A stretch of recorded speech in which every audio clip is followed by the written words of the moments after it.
उमा गांव और परिवार से दूर शहर में पढ़ने के लिए आई थी। उमा ने शहर में एक छोटी सी बस्ती में एक छोटा सा कमरा किराए पर ले रखा था, जिसमें वो अपना गुजारा करती थी। उमा के माता पिता बहुत ही गरीब थे। वो बहुत मुश्किल से पैसों का इंतजाम करके उमा की फीस भिजवाते थे। इतने पैसों से मेरा क्या होगा? ऐसे तो मुझे भी और बाबूजी को भी बहुत परेशानी होगी। उमा को अपने बाबूजी की चिट्ठी आती है कि घर की छत बारिश की वजह से गिर गई है। इस वजह से इस बार उन्होंने कम पैसे भिजवाए हैं। उमा बहुत परेशान हो जाती है कि इतने पैसों में उसका गुजारा कैसे होगा।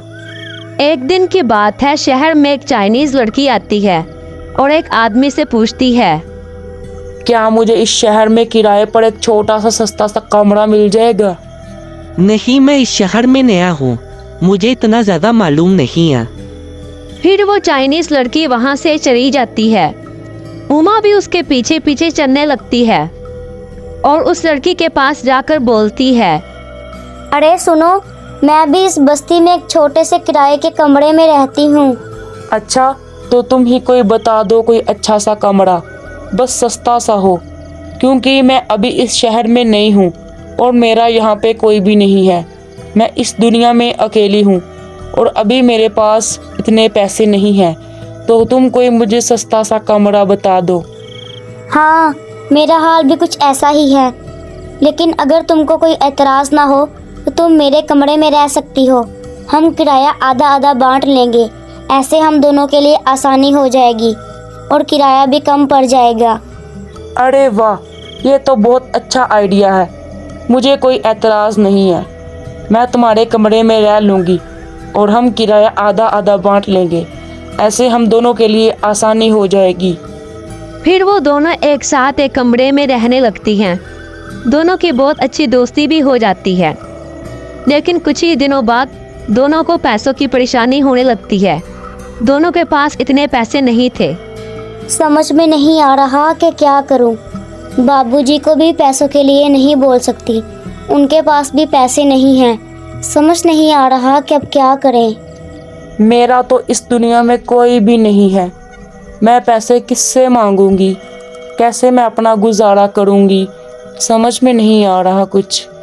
अगर हमें इस शहर में रहना है तो हमें कोई ना कोई काम तो करना पड़ेगा, जिससे हमें कोई चार पैसे आ सके और हम अपना गुजारा कर सके। लेकिन तुम तो कॉलेज जाती हो, फिर तुम कैसे कोई काम करोगी? हम कोई छोटा मोटा काम ही कर सकते हैं, कोई काम खोल लेते हैं छोटा मोटा। मैं कॉलेज से आने के बाद हम दोनों मिलकर काम कर लिया करेंगे, इससे हमें कोई चार पैसे भी मिल जाएंगे और हम अपना गुजारा कर सकेंगे।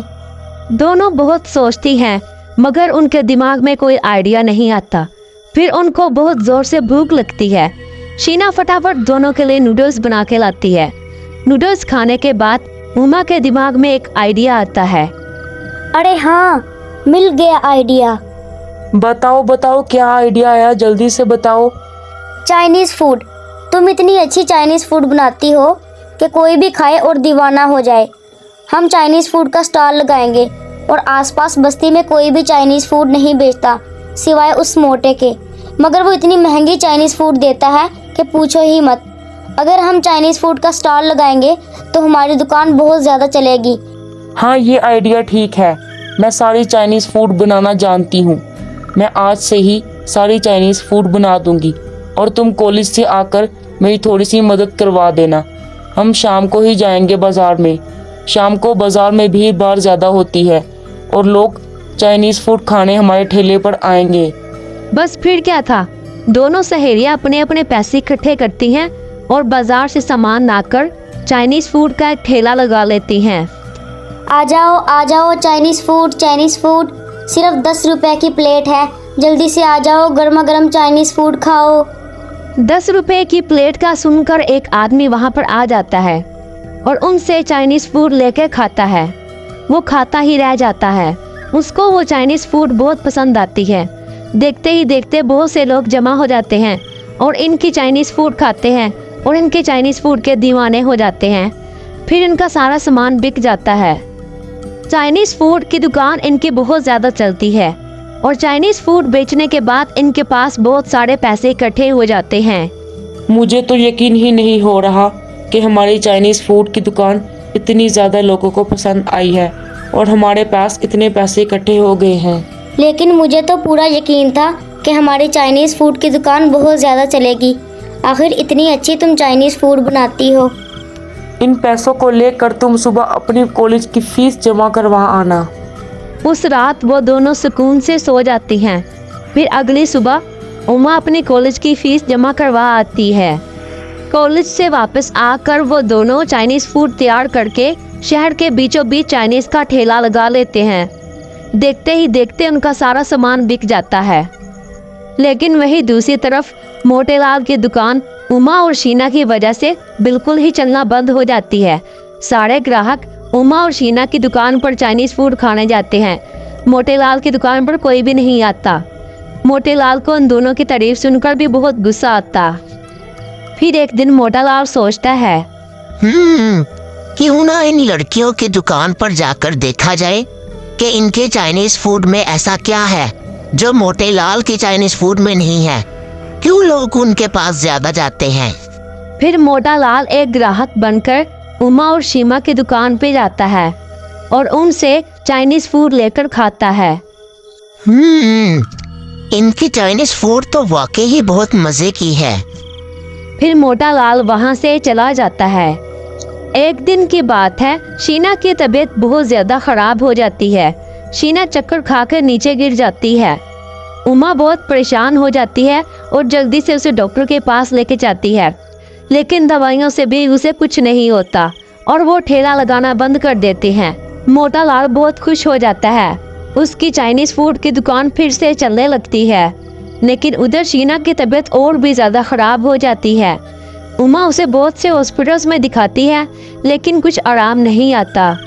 मुझे माफ़ कर दो उमा, मेरी वजह से तुम ठेला भी नहीं लगा पा रही। अब तुम अपनी कॉलेज की फ़ीस कैसे दोगी? ऐसा बिल्कुल भी ना कहो शीना, तुम्हारी वजह से ही तो हम इतना कमा पाए हैं और मैं अपने कॉलेज की फ़ीस अदा कर दूंगी। तुम इसकी बिल्कुल भी चिंता मत करो। शीना की तबीयत बहुत ज़्यादा बिगड़ जाती है और इस वजह से शीना की मौत हो जाती है। उमा को इसकी मौत का बहुत ज़्यादा दुख होता है। वो सारा दिन कोने में पड़ी रोती रहती है। वो खाना भी नहीं खाती। फिर उमा के सामने एक चुड़ैल आ जाती है। उमा चुड़ैल को देखकर बहुत ज़्यादा डर जाती है। डरो मत, मैं तुम्हारी दोस्त शीना हूँ। मैं तुम्हारी मदद करने के लिए आई हूँ। मुझे पता चला है कि तुम्हारे माता पिता बहुत गरीब हैं। उनको सारी उम्मीदें तुम ही से हैं। चलो फटाफट आंसू पोंछो और खाना खा लो। मुझे पता है तुमने सुबह से कुछ भी नहीं खाया। फिर चुड़ैल फटाफट उमा को चाइनीज़ फूड तैयार करके दे देती है और उमा अगले ही दिन शहर के बीचों बीच ठेला लगा लेती है। देखते ही देखते उसकी सारी चाइनीज़ फूड बिक जाती है और उसे अच्छी कमाई हो जाती है। उमा साथ साथ पढ़ाई पर भी बहुत तवज्जो देती है और अच्छे मार्क्स लेकर आती है और उसकी स्कॉलरशिप लग जाती है। फिर उमा चुड़ैल को बताती है कि उसकी स्कॉलरशिप लग गई है। क्या तुम्हारी स्कॉलरशिप लग गई? अरे वाह, ये तो बहुत अच्छी बात है। हाँ, पर ये सब छूट जाएगा। पता है, ये मेरे जीवन की सबसे अच्छी यादें थी जो मैंने तुम्हारे साथ बिताई। हाँ उमा, ये मेरे जीवन की भी सबसे अच्छी यादें थी। मेरा तो तुम्हारे सिवा कोई भी नहीं था। शायद भगवान ने अच्छा ही किया मुझे अपने पास बुलाकर, वरना तुमसे बिछड़ कर मुझे बहुत तकलीफ होनी थी। आज तुम अपनी ज़िंदगी में सफल हो गई हो और मेरी आत्मा को भी शांति मिल जाएगी। अब मैं चलती हूँ। फिर चुड़ैल की आत्मा को शांति मिल जाती है। फिर उमा स्कॉलरशिप से पढ़कर उसको एक अच्छी नौकरी मिल जाती है और वो अपने माता पिता को भी शहर बुला लेती है और वो सब हंसी खुशी रहने लग जाते हैं। कई साल गुजर जाते हैं लेकिन उमा को आज भी अपनी दोस्त की बहुत याद आती है और उसके चाइनीज़ खाने को अभी तक नहीं भूली।